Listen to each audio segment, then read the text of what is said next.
Tim Tebow, superstar quarterback, being torn apart here in New York City by his own team behind his back. Why is one of the most popular players in recent memory, who was once hailed as a savior, now being called terrible? But this morning, Tebow appears more tarnished by the day. Though he's hardly played this year, more than a dozen of his teammates on the New York Jets ripped him anonymously this week, telling the Daily News that the second-string quarterback is, quote, terrible, even saying, quote, we don't look at him as a quarterback, end quote. Tim Tebow's 2011 run with the Denver Broncos, which involved a massive final quarter of the season, along with a very incredible playoff run, is why Tebow Mania is still so much talked about today, even though it is more than a decade later. One of the biggest games that has such an effect on Tebow Mania and really propelled it to what it was before that 3-16 game was Tebow's last-minute comeback against the New York Jets.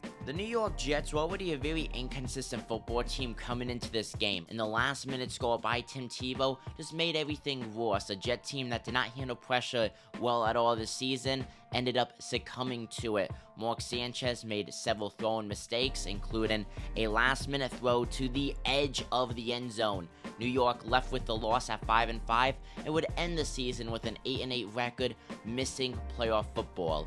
Rex Ryan was absolutely furious with the way Tim Tebow played. He wanted revenge, and he would end up getting it. It would effectively cost Tim Tebow the remainder of his NFL career, which was not long.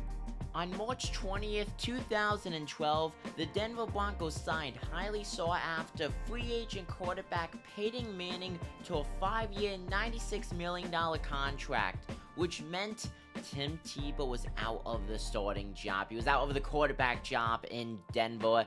And just one day later, on March 24th, the Denver Broncos traded Tim Tebow to, out of all teams, Rex Ryan's New York Jets, where allegedly Rex Ryan promised Tim Tebow a legitimate 50-50 shot at becoming the team's starting quarterback, having him compete against Mark Sanchez.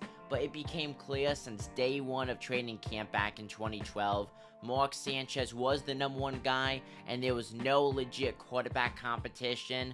The only competition Tim Tebow had to worry about was running the ball against the opposition, as the Jets intended to use Tim Tebow mainly as the wildcat guy. And overall, Tim Tebow's stats as a New York Jet, they can't really be criticized, but they can't really be loved upon because he got so many limited opportunities. He was not used right, and at the end of the day, that hurt his stock when it came to trading, which ultimately led to his release on April 29th, 2013 from the organization. Overall, we only saw 8 passes and 32 rushing attempts from Tim Tebow. Not to mention he had 2 broken ribs suffered in the Week 10 matchup against the Seattle Seahawks. And upon Tim Tebow's release, he was never able to find a good footing back in the league, not playing a single regular season game again in his career for any other team. He had preseason stints with the New England Patriots and Philadelphia Eagles, but that was all she wrote for Tim Tebow's career, as he ended it, in the regular season at least, as a New York Jet. Stephen A. Smith, this is no shock to me that Tim Tebow was cut by the Jets today. We all expected it. It's no shock to anybody.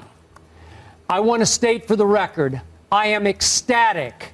I am so happy. I am so relieved for one Tim Tebow that he is freed from the chaos that became the New York Jets last year. He was duped from the start. He was lied to by Rex Ryan and company. He was misled into believing, which is why he picked the Jets, that he would have a 50-50 shot of winning the job over Mark Sanchez.